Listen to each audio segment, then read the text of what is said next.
네, 안녕하세요. 저는 풍박사고요. 안녕하십니까. 저는 미스터 정의입니다. 지난 시간 세월호 관련된 내용 이어서 계속하겠습니다. 좋아요, 구독 부탁드립니다. 저번 시간에, 저번 시간, 핵폭탄에 대한 이야기를 많이 했죠. 예, 그 핵폭탄이 일단 기본적으로는 미국에서 개발한 게 아니고 라찌에서 개발한 걸 갖다 썼고 그걸 일본에 갖다 쓰고 이제 그런 식으로 쇼를 해서 어떤 위상을 높인 다음에 그렇죠. 이제 세월이 이제 5년 흘렀어요. 예, 이제 1950년대에 들어가면서 이제 6.25 동란이 터졌고 이 과정에서도 이제 자신의 힘을 수소폭탄을 통해서 다시 한번 비슷한 쇼를 해서 그렇죠. 이 동북아시아에 확실한 패권을 주려고 했었다는 거죠. 그러면 사실 이게 왜 일본이 여기에 가담할 수 있냐. 그러면 일본 제국 부활도 불가능한 게 아니에요. 이런 식의 대참사를 통해서. 예. 어떻게, 특히 이제 중국을 완전 진출하게 되면은, 중국을 지배하려면 많은 인력이 필요하고, 당연히 그러면 일본 제국의 부활은 기정사실이니까 이런 협상을 해서 했는데, 이것을 예수님께서 막으셨다. 예. 예. 근데 여기에 의인물이 한 명 등장하는데 바로 최태민이다. 그 네. 전설의 최태민. 어떻게 등장하냐면요. 이 사건이 일어난 게 1951년 3월 달에 이 사건이 터져요. 예. 예수님께서 추천하시는데 그 3월 달에 최태민이 갑자기 제대를 해요. 음. 그러니까 일반인도 보기에도 황당한 거예요. 아니 그냥 상황도 아니 그냥 전시에 그것도 그냥 상황도 아니고 지금 중공군이 미친 듯이 밀고 내려오는 상황에서 제대를 했다고? 제대 이게 말이 되나? 일사후퇴가 계속 진행되고 있는 상황인데?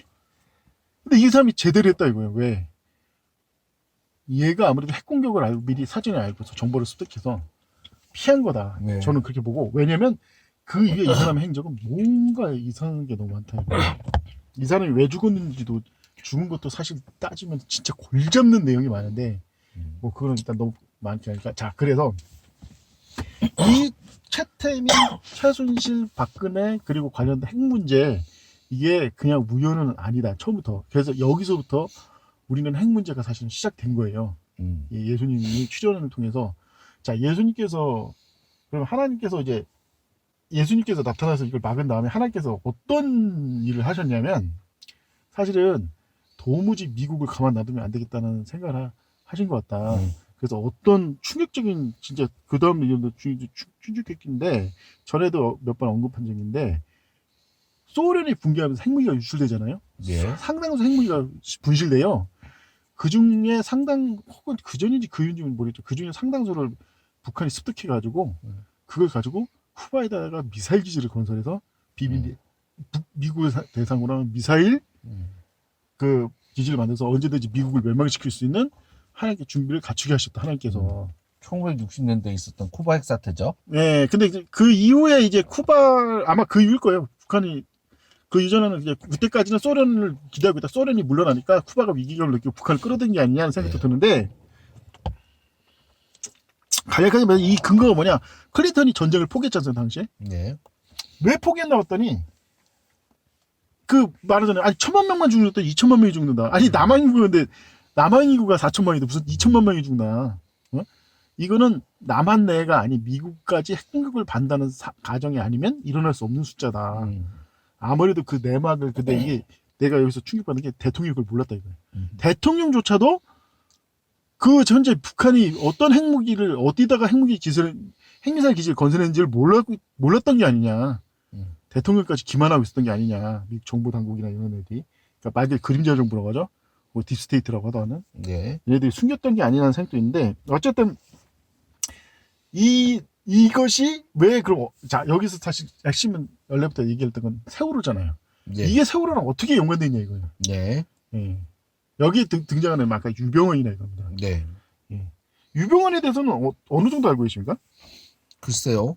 정확하게는 저도 모르겠고요. 일단은 얘기한 것처럼 세모 그룹을 만들어 가지고 얘기한 것처럼 오대양 사건을 일으키고 예. 그 오대양 사건을 통해서 엄청난 부를 거머쥐어서 그걸 이용해서 사실은 여러 가지 사업들을 그렇죠. 하고 특히 이제 그 정부로부터 이제 독점 사업권을 받아서 큰 돈을 법니다. 대표적인 게 뭐냐면 한강 유람선 사업이죠. 예. 그러니까 이게 정부의 끈이 있는 거예요, 얘가. 예. 근데 이제 일단 유병헌의 이제 공식적인 그 이력을 말한다면 뭐 그 자세히는 모르고 자 구원파라는 우리나라 이단으로 불려지는 그 기독교 일파가 있어요. 예. 이 기독교 일파라고 말하는 것은 사실 이단이라고 보기엔 좀 삑사리라고 할까요? 개인적 입장에서. 그러니까 복음을 이상하게 전하는 건 아닌데 왜 그거를 7.1 같은 집회를 통해서 그 힘들게 전하냐 이거예요. 그래서 근데 일단은 복음은 어느 정도 제대로 전하는 집단이다. 예. 그러니까 당시 우리 나라 개신교계에서는 구원파에 대한 경계심이 컸어요. 왜냐면 우리나라 개신교계는 당시 복음을 대적하는 그 사탄 마귀의 하순이었거든요. 네. 예? 복음 자체를 말살하는 추악한 숫자를 벌였고 그 핵심이 성령 운동이에요. 구원받거나 복음을 통해서 구원받는 걸로 배제하고 성령을 통해서 방어받는 걸로 대처하려는 아주 쓰레기 잡는 이제 사탄 마귀 간첩들이었는데 거기에 구원파가 나타나니까 위협을 느낀 거죠. 그래서 이제 권신찬이었죠, 구원파가. 권신찬이 이제 구원을 전하는 걸 막 구원파라고 사실 매도를 한 거죠, 어떻게 보면. 예, 그런 식으로 해서 이제 한 건데. 유병헌은 그 권신찬의 사위죠. 예. 어느 날 이제 구원파에 권신찬이라는 사람이, 권신찬이라 유병헌이 등장하고, 그, 어떻게 된 게 이제 그 권신 딸과 결혼해서 사위가 된 다음, 그 권신찬 사후에 구원파를 완전 장악하게 돼요. 그쵸. 그러면서 이 애가 온갖 황당한 일을 벌이는데, 진짜 왜 황당이냐면, 최근 들어 그 구원파랑 여기서 가장 큰 사건 두 가지 있어서 첫째가 백골사치. 죽은 지 며칠 안 지났는데 갑자기 백골사치를 발견된 거. 또 하나가 뭐겠습니까? 현수막이 걸어놨죠. 우리가 남이가 하면서 김기춘 해가지고 김기춘의 국정원인데 간첩단 사건의 주역이 김기춘인데 중앙정보 출신. 물론 이제 공식 입장은 아니지만 어쨌든 그렇게 하면서 왜 우리를 버렸냐 이거예요. 어? 이런 식으로 정부의 연관성을 했는데 세월호가 이 구원파 배웠고 심지어는 국가정보원 요원들이 상주하고 있었죠. 어? 네, 상주하고 관리하고 있었다 이거. 관리하고 관련 보고서도 올리고 하다못해 그 세월호 관련 사람들 임금 주는 것까지 다 국정원이 관리를 했었어요. 예. 그런 배웠다 이겁니다. 문제가 이제 그 배웠다 이거예요. 그 왜 그런 걸 했냐. 여러 가지 주장이 많았어요. 어떤 사기꾼 놈은 무슨 간첩 잡으려고 했다는 이런 얘기도 하고. 근데 제가 주목했던 건 일본에서 만든 배였다입니다. 그래도 말했지만 일본은 핵에 미친 나라고, 그 핵폭탄 2번 맞은. 그래서 프루토늄 세계에서 두 번째로 많이 쌓아놓고 있는데,